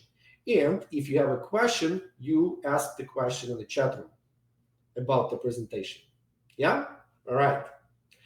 So, black box, white box, and gray box. I'll read the definitions, then I'll explain what they mean. In black box testing, a tester examines the functionality of an application without having access to the source code. So black box testers, majority of manual QA testers for this program, we are black box testers. It means that we don't know how does the application work, and we don't care. We only test as a user looking at the wrapper, right? We're looking at the interface, the final product, to understand how it works, and we test it this way. The white box is the opposite. The white box tester uses the actual code to test. It's a very niche field, it's a very niche department, and people who do white box testing, they are pretty much are capable to work as a developer. It's just that they're test from the position of the code rather than the interface. And then the gray box testing, which, as you probably figured out by now, is a combination of two. The QA engineers have access to code, but they also can test without the code, right? So they can use the interface and the code, and they combine the testing techniques together to achieve certain results. Most of you will be working with the black box testing. All right, guys, so this is important. It's a very important concept. It's a foundation of all testing types. This is just an overview. We will be talking about these subtypes during the lesson number 3. I'm sorry, lesson number 2, lesson number 3, but this is just an overview. So I want you to understand this concept. And if you don't, please let me know in the chat room. So first, functional testing, main testing types. Functional testing tests what the software does based on its specifications. So it verifies how compliant it is with the specified functional requirements. All right, so let's imagine a test case. Imagine a test case, we need to test Google search. I'm sure that the Google search, it's something that everyone here used at least once in their life. So let's visually in our heads create a test case for Google search. The title would be, we need to verify that the Google search, returns the results or works as expected, right? Functionally. The test case would be step number 1, go to the google.com. Yeah. Step number 2, type in the query. Step number 3, click on the search button or search icon. And then in the test case, we'll have an expected result. So guys, my question to you, what is our expected result? What do we expect to see when we hit the search icon?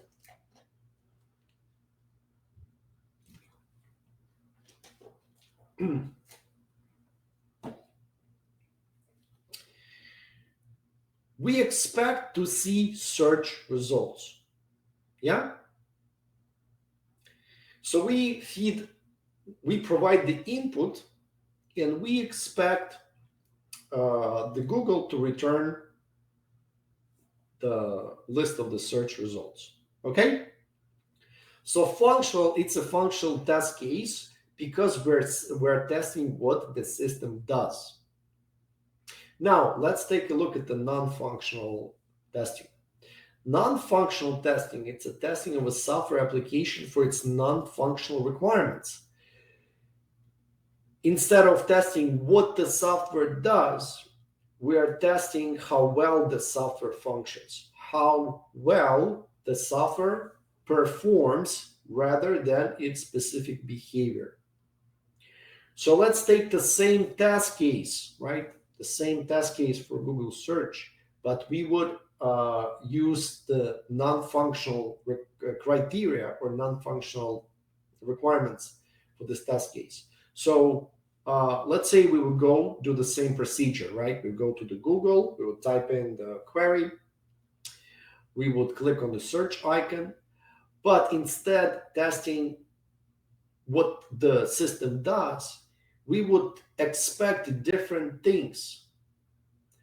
We would test, for example, how long does the Google take to return the results? Or how many results does the Google return? Or how accurate are the results? Or I don't know, but you get my point, right? We're testing different things. We're testing how well the system performs. So there are certain types of testing that subtypes of testing that we will be doing as a manual QA, and most of them will be actually focused on the functional testing, because the non-functional testing will require specific ability to measure the results. Manual testers, we are unable to measure how fast the Google returns the results without additional software or without additional tools, right? We cannot measure the performance. So usually non-functional types of testing are performed by specific set of people, and they may not even be related to QA department. But these two main testing types is something that you need to understand clearly and will be able to explain them, even though you may not even be doing non-functional testing at all in your life. So my question to you, does anyone here still has problems with these two concepts, or I can continue and everything is pretty straightforward?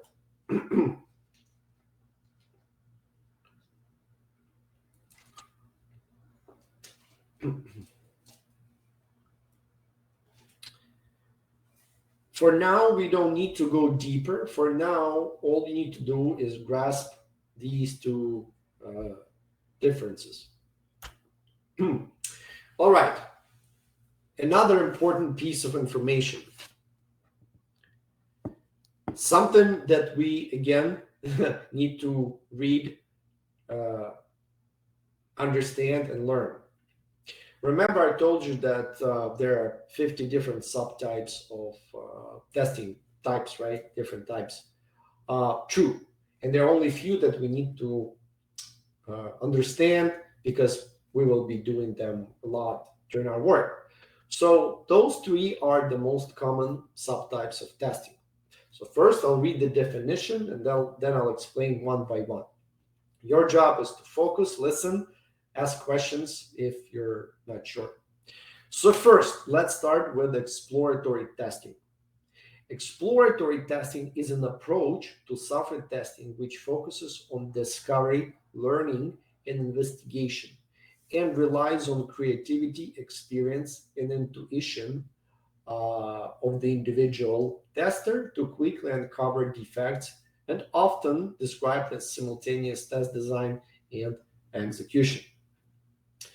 So if I will give you a mobile device, for example, a smartphone with an application in it, like Instagram, and let's say you never used an Instagram, and I'll tell you, test it. What are you going to do? Please provide your suggestions. What would be your approach?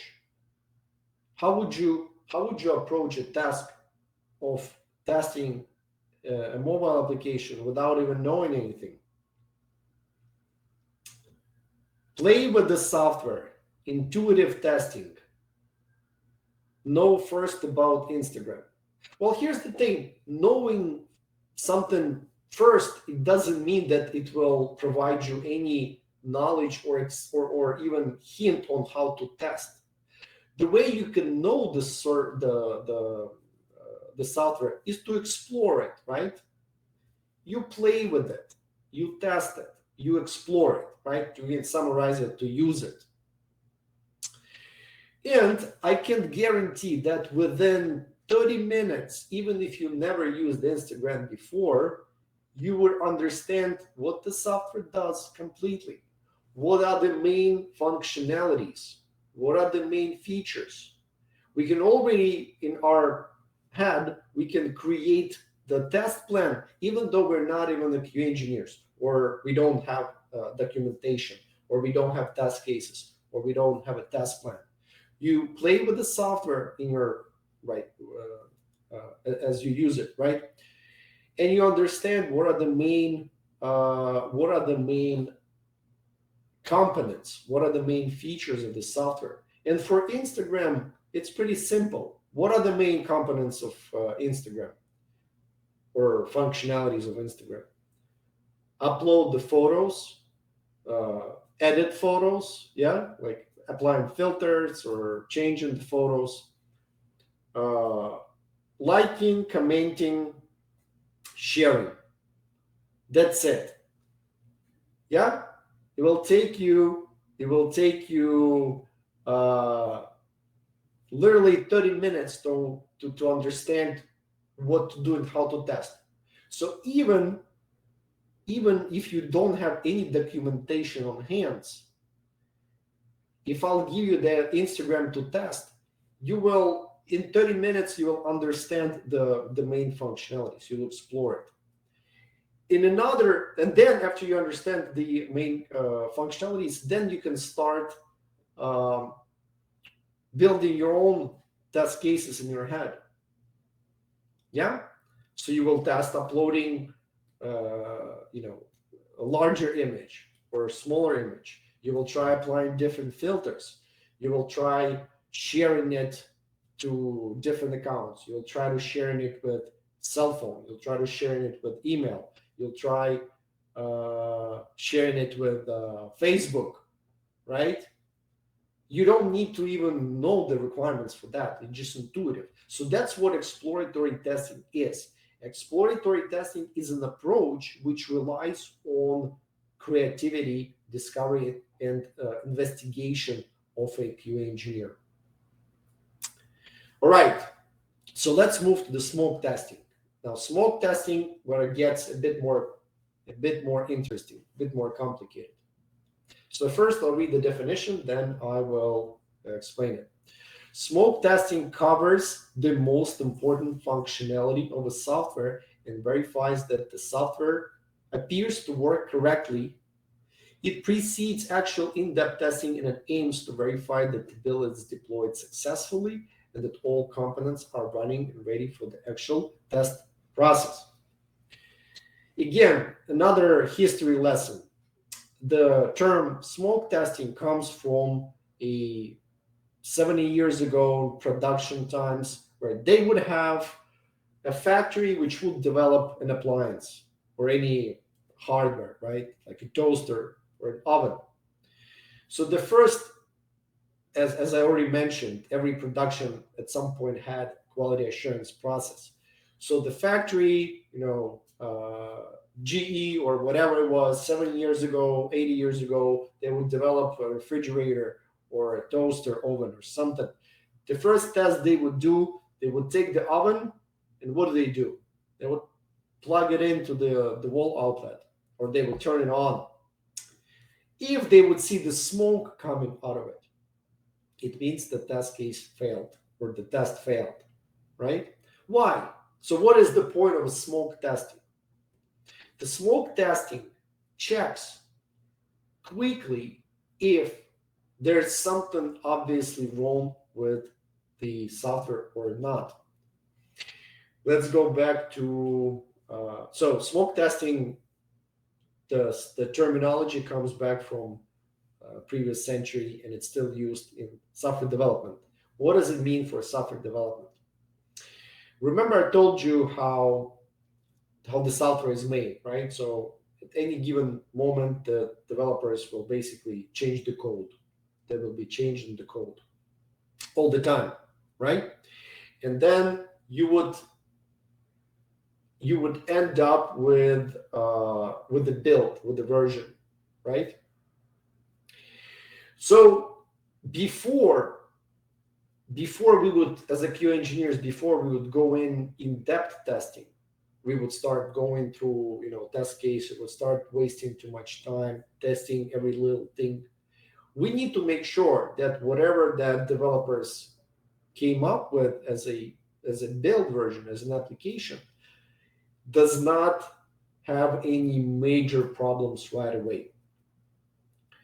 So the tests we would do, let's say again, let's move back to Instagram as our example.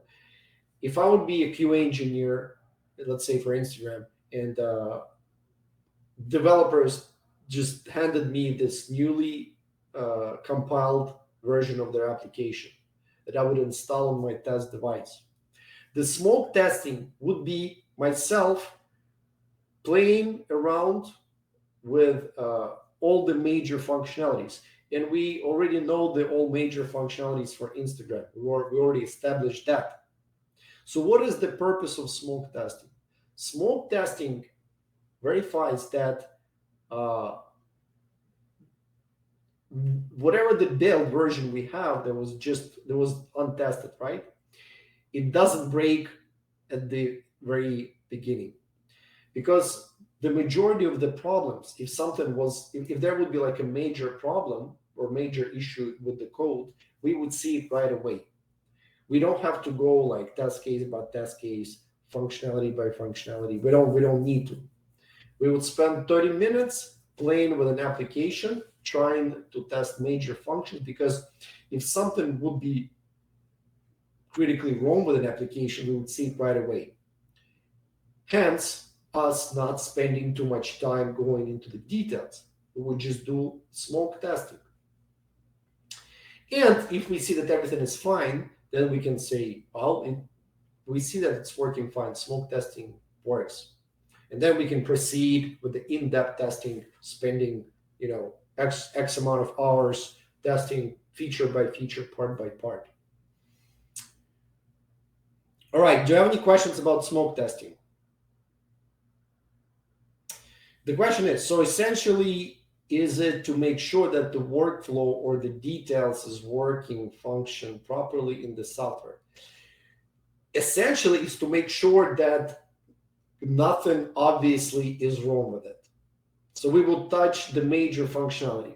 If I would have to perform a smoke test of Instagram, I would take a photo, upload a photo, apply a filter, share it, like it, comment on it. That's it. That would be my smoke testing. If you would see, if something would be wrong with that, which is a big chance after developers provide you with the build, you would see it right away. During the smoke testing, the biggest issue that your application doesn't even start, or your phone is getting caught on fire, or your screen is blank, you'll see it right away. That's the point of a smoke testing. Okay, the great question is, the good question is, so what is the main difference? The first is intuitive and the second is not. The first, so it's a good question. The difference is the timing. The difference is the time slot we're performing these different types. So let me go over the regression, and then I'll explain the difference between three of them. Now, regression testing. Regression testing ensures that new changes in software do not break any existing functionalities. This type of testing verifies that features that used to work still work. Regression bug is a defect which did not exist in the earlier version of the product. All right, let me explain regression testing, then I'll explain the difference between three of them. Regression testing basically means, going back to Instagram, and I'm not trying to roast Instagram, it's just an easy application to to make an example of, because it's a simple functionality, simple application. Let's say you work as a QA engineer for an Instagram, right? Let's say 3 months ago, your developers implemented a feature of sharing the photos or liking the photos, right? So it was well documented. You had a test case to make sure to test it. So 3 months ago it was working fine. But now, 3 months later, you're going through the same list of steps. You're performing the same scenario, testing the same scenario. And for some reason, the liking of the photos does not work. What does it mean? It means that our code or our application regressed. It used to be working fine, and now it's not working. It means that something or someone, we're talking about developers, broke an existing already developed functionality. This produces the regression, so-called regression bugs, regression issues. Regression issue basically means that there's an issue that did not exist in the previous version. Okay, now the final answer. What is the difference between three of them? The only difference, well, there are a few differences, but think about software development as a timeline, because it is a timeline. There are certain phases. We'll be talking about it later in our classes, in our lessons. But for now, I'll give you the overview. Think about it as a timeline. For example, you're a QA engineer. First, let's say you need to explore the software, or you need to get familiar with the software. In fact, during the actual testing, when we say we rely on requirements, it's not always the case. Requirements are, in most cases, are very limited. So we have to do some form of a creative work when we combine two things, together. How this new button works with the other button, how this button works with the, with existing functionality. It's always creative, somewhat a creative job. So we use exploratory testing as our main testing approach when we try to find anything that is wrong with an application, even if it's a new button, right? Even if it's a new screen. There obviously were some older screens or older buttons. We try to connect them together. We try to break them. So there's always an exploratory effort in any part of your testing, pretty much, right? Now, smoke testing, which is very similar to exploratory, though smoke testing is more structured. As a smoke, you may have a list of test cases for smoke testing. For example, test this functionality, test this button, test this sharing, test likes. It may be more documented. But the smoke testing only performed where developers create a certain version or certain build of a software. It's not performed randomly. If, let's say, developers will give you like a version, a file of your application, and it's been used for like 2 days already, tested by 2 days already, there's no point in doing smoke testing. You've been you've been testing it for 2 days now, right? Smoke testing is performed only when after developers create this instance of a version of an application, right? So it's never been tested before. It's never been touched. This particular version, it's only been compiled, only been created. This file, right? This software. And regression testing is done at the very end. So usually when we talk about regression testing, we mean that we need to go through, regression testing is performed right before the release. So we would have like a list of test cases, like 300, 500 test cases that will basically test every existing functionality or every existing behavior of our software. So we will perform so-called full regression testing. which will mean that we'll basically go through every test case to make sure that nothing that was already implemented before is broken, right? So the thing is, smoke testing can be performed many times throughout the process, because developers tend to release new versions quite often, sometimes once a day, sometimes even multiple times a day. So when we receive this new version, it's crucial to make sure it's not broken. But I'll guarantee it's much easier than you think. Realistically, if something is obviously wrong with the build, something is obviously wrong with the software, you'll see it right away. Again, you'll see it right away when you try to launch it. That's the point of smoke testing. Okay? And regression we do at the end before the release to make sure that we didn't miss anything that was accidentally broken before we would release to our customers. Guys, do I have any questions about these three types, or so far so good? The question is, so in QA you do more smoke testing than the exploratory testing? Not necessarily. It depends on your company's processes. Some companies will just give you a new version you built once a day. Some companies will do it once a week. So in this case, you'll probably be doing more exploratory testing more than smoke testing. Is regression essentially end-to-end? End-to-end, we will be talking about it on the lesson 2. So please join the lesson number 2. We will touch the end-to-end testing in lesson 2. But essentially, no. Regression testing only means one thing. It means that it's a testing to make sure that nothing that was already built before in the previous version, nothing is broken, right? It still works the same way. This way, our code does not regress. So it always progresses. Yeah. All right. So I hope you enjoyed my part. Thank you very much. We'll be talking about, this is just an overview. We will be talking about more testing types tomorrow. Max, the class is all yours. Thank you. Thank you, Yuri. All right, guys, I want just to remind everyone that there is no problem doing the job. The problem is getting the job.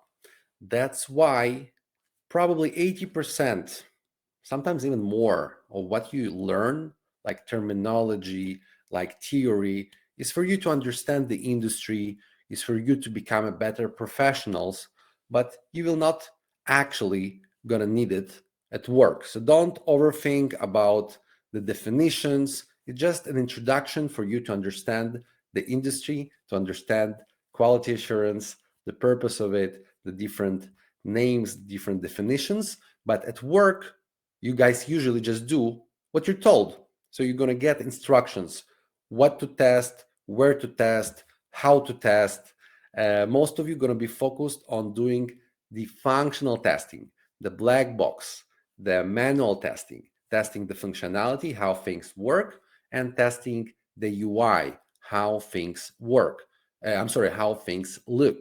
Also, sometimes we're going to test the user experience, the UX, how things feel. For example, if you have a form that you submit, right, and you send it and you submit the form, if it didn't bring you a confirmation message like your message was sent successfully, that's create a bad user experience. So we're going to report it and say, hey, we didn't see the confirmation.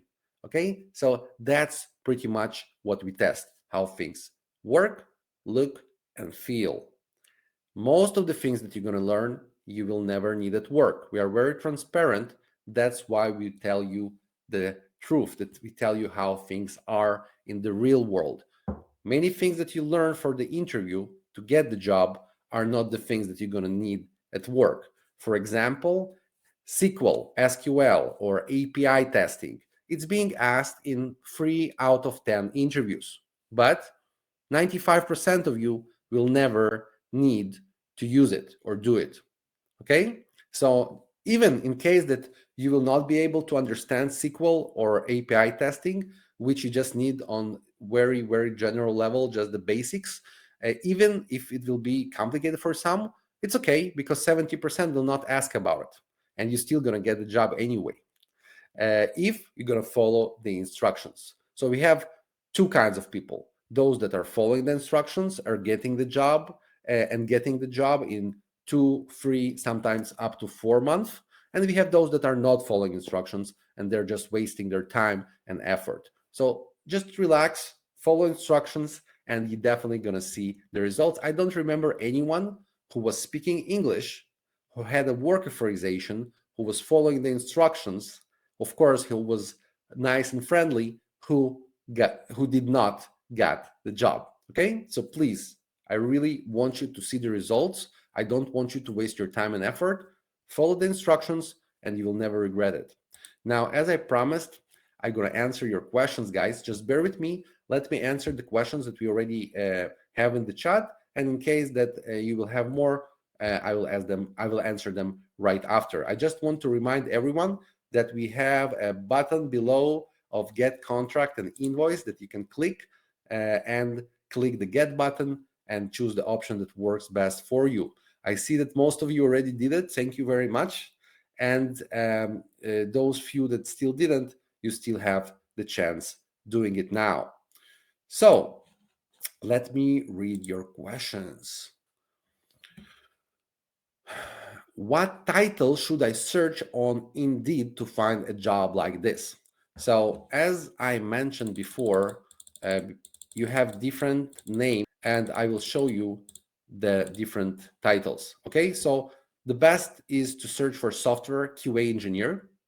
You can search dice.com, LinkedIn jobs, Glassdoor, Indeed, to see multiple positions across the United States. And you know what is awesome is that nowadays you can work remotely, so you can get the job anywhere. It doesn't matter where you live in the US, as long as you are in the United States, you can work remotely in many different places. So we have graduates, for example, working from New York in Chicago, from Chicago in Texas, from Texas in California, and vice versa.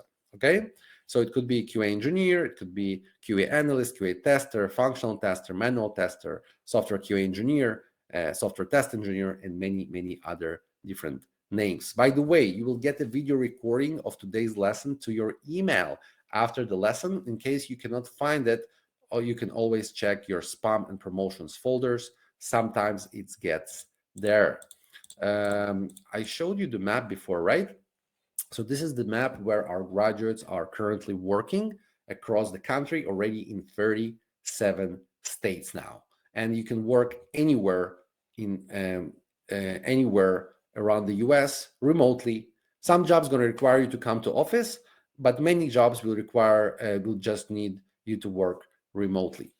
Cool. Are most manual QA jobs short term? So 60% of our graduates are getting contract jobs, and 40% of our graduates getting full-time jobs. Now, it doesn't really matter much, because sometimes the contract could be 1 year, sometimes it will be longer, sometimes it will be 6 months, sometimes you have short contracts of, let's say, 3-4 months.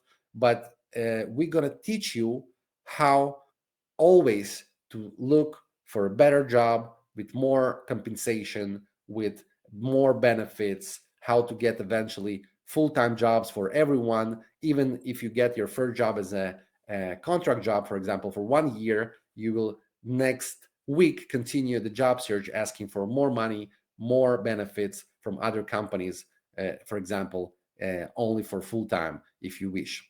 So most QA jobs are going to be 10 to 6, 10 a.m. to 6 p.m. or 9 a.m. to 5 p.m. That's pretty much the hours. As long as you're doing your tasks, you're gonna be fine. Sometimes you will be able to finish your tasks in 4 hours or 5 hours, and you're still gonna be paid for 8 hours. So it doesn't matter if it's a contract or full time. It's gonna be 8 hours per day, 5 days a week, 40 hours per week. All right. Let's see.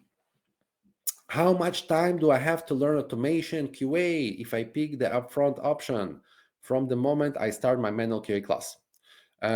So as I mentioned before, first you focus on the manual testing. You learn it for 1 month. After that, you join the internship. You practice what you learned for minimum 2 weeks, but you can stay there longer. And the job search you're going to take between 2, 3, 4 months, usually 2, 3, 4 months of active job search. Once you get the job, that's the perfect time to start learning automation. Before you get your first manual QA job making 70 to 100K, you should stay away from automation like from fire, because it will just distract you, and you will lose the focus. After you get the job, of course, we recommend to explore automation. If you really want to learn automation before that and not listen to the recommendation, you still can after 4 months of active job search. Cool.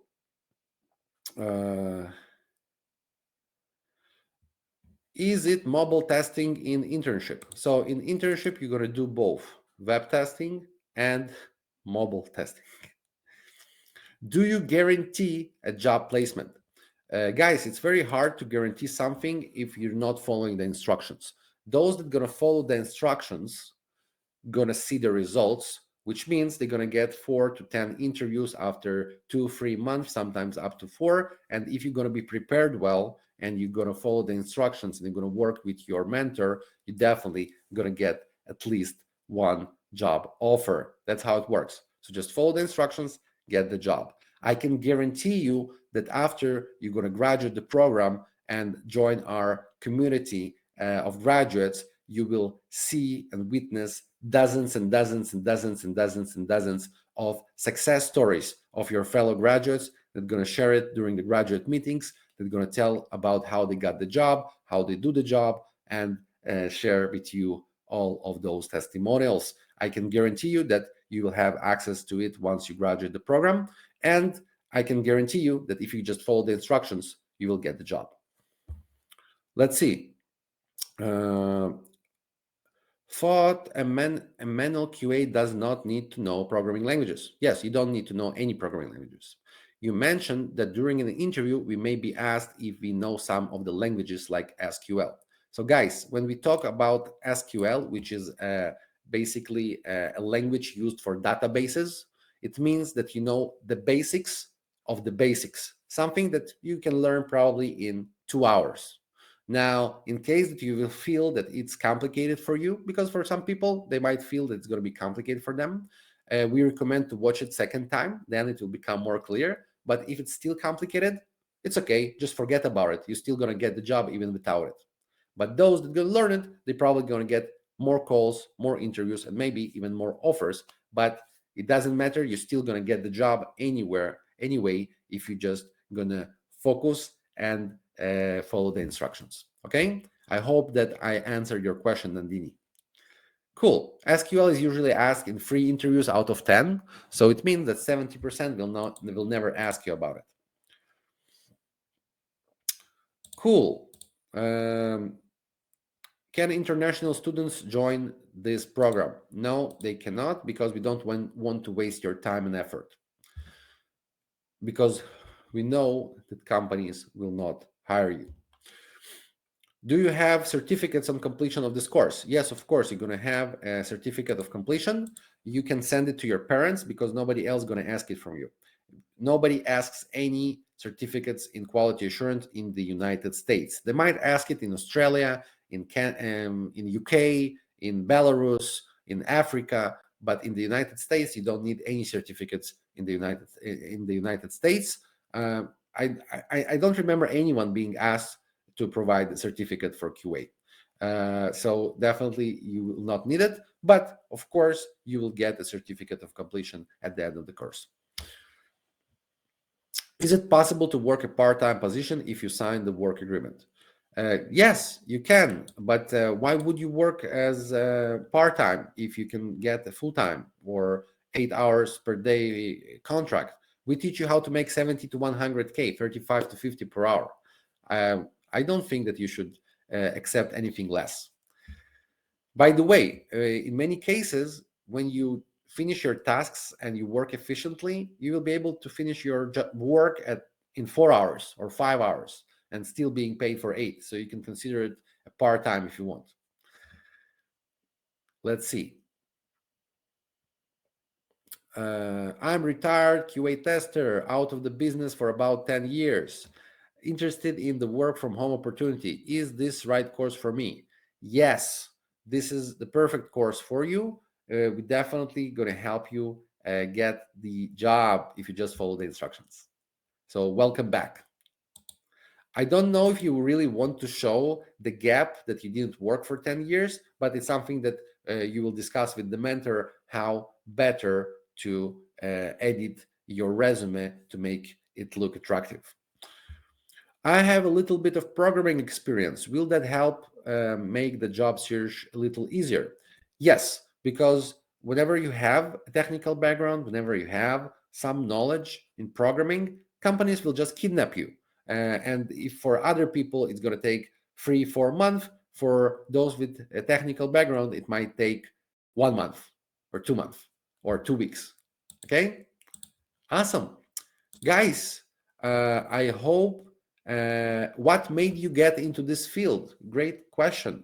What made me get into this field was this article from Forbes that was mentioning that QA is one of the happiest jobs in the United States.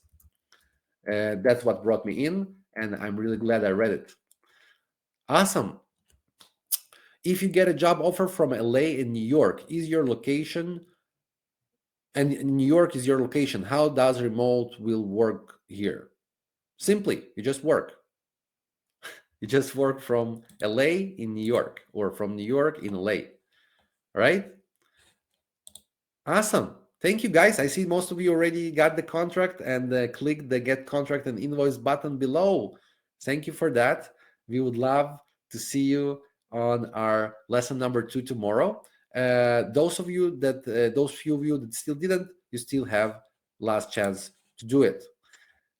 And by the way, if you're going to have any questions, any personal questions, any other questions that you forgot to mention here, you can always email the advisors at careerist.com. Where can I get login and password from Zoom? You will get it in your email. You always can email also the advisors at careerist.com to get all you need. Let's see. I work as manual tester close to 3 years. I took a step down and started working in help desk. Will this hurt as QA experience gap? Well, gap is not something great, but having experience in something technical would actually look nice. Again, if you don't have any technical experience, that's fine. You're still gonna get the job. We're gonna teach you. You will follow the instructions, and you will get the job even without any background, any experience.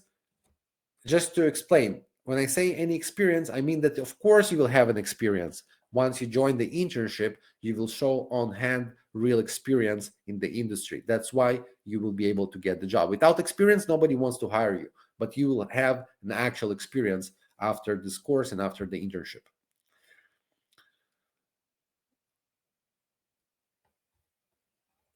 Awesome. I see some questions that repeat and questions that we already answered before multiple times. So guys, please watch the video recording. You will get all of those answers. The internship, is it paid? You don't need to pay for the internship. The internship doesn't need to pay for you. It's a place for you to practice what you learned and to be more confident during the job, and of course to be able to do the job and to tell about the job. Awesome. Thank you, guys. Glad to have you here, and we will definitely not let you down. Just follow the instructions, and you will see the results. Hope to see all of you tomorrow. Thank you very much, and bye bye.